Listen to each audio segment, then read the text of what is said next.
The streets of Manila were alive with noise, jeepneys rumbling by, vendors calling out their prices, and the restless shuffle of feet. Yet, in the corner of a crowded plaza, a small boy sat on a worn plastic stool, cradling a guitar so old it looked ready to fall apart. Miguel was only 12, his frame thin from skipped meals, his clothes faded from years of wear. 3 strings were all his guitar had left, but in his hands, they sang. The melody that spilled from him was raw, honest, and filled with something most people couldn't name: pain, hope, and an unshakable will wrapped in every note. His voice floated through the heat, soft enough to make a mother pause mid-step with her child, strong enough to make a man forget where he was heading. Yet, most people hurried past, eyes on their phones, minds on their own problems, their pockets clinking with coins they wouldn't spare. Miguel didn't sing for applause or dreams of stardom. He sang because his mother was sick, her medicine bottles nearly empty, and the sound of his guitar was the only thing he had to trade for a few pesos. Every lyric he sang felt like a prayer, one he hoped the world might hear, even if the world didn't stop for him. In that sweltering plaza, under the unyielding Manila sun, a boy with 3 strings and an unbreakable heart sang to strangers who didn't know they were walking past something extraordinary. The afternoon sun cast long shadows over the bustling Manila streets, the air thick with the scent of grilled street food and the chatter of vendors. Amid the noise, a melody rose, pure, aching, and alive. A foreign music producer, wandering through the city for inspiration, froze mid-step. The sound seemed to pull him forward like an invisible thread.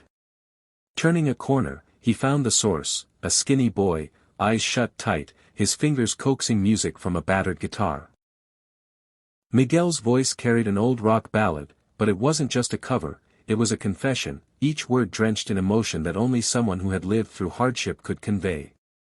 The producer stood still, not wanting to break the spell, letting the final note hang in the air like a fragile piece of glass.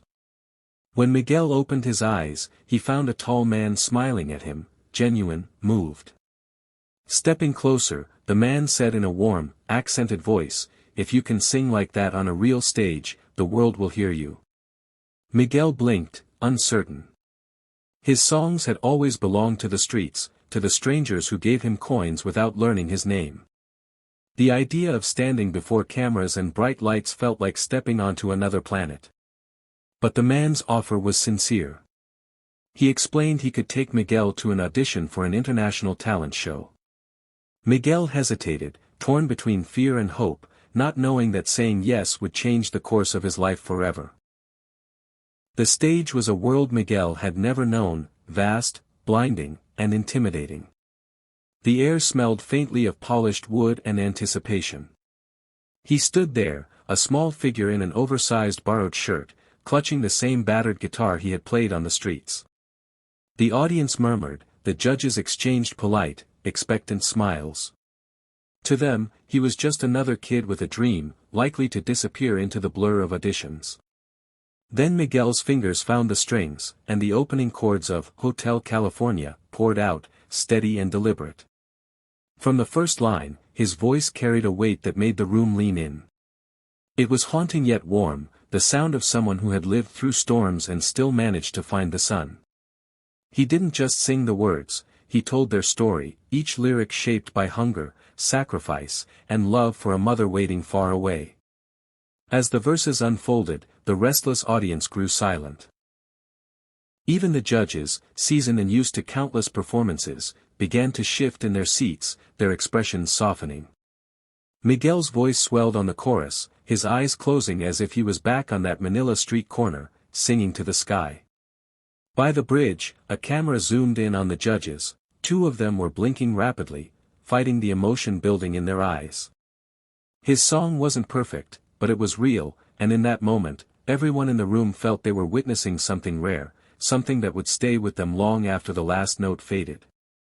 Backstage, the noise of the cheering crowd still echoed faintly, but Miguel heard only the rapid beat of his own heart. In his trembling hands, the golden ticket glowed beneath the harsh backstage lights, proof that this wasn't a dream. His fingers shook as he pulled out a small, cracked phone and pressed the video call button. After a few rings, his mother's face appeared, framed by the dim light of their tiny Manila apartment. She was lying on a thin bed, a blanket pulled around her shoulders.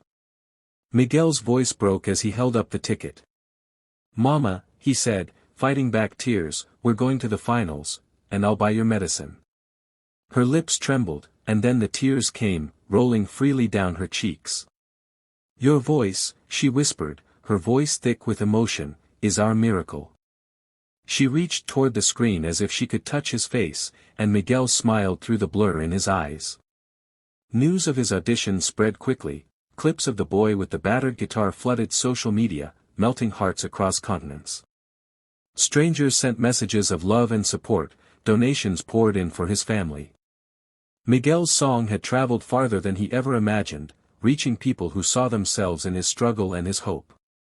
And in the quiet that followed the whirlwind, one truth remained clear: sometimes the most beautiful voices rise from the humblest places. And one act of kindness can change a life forever.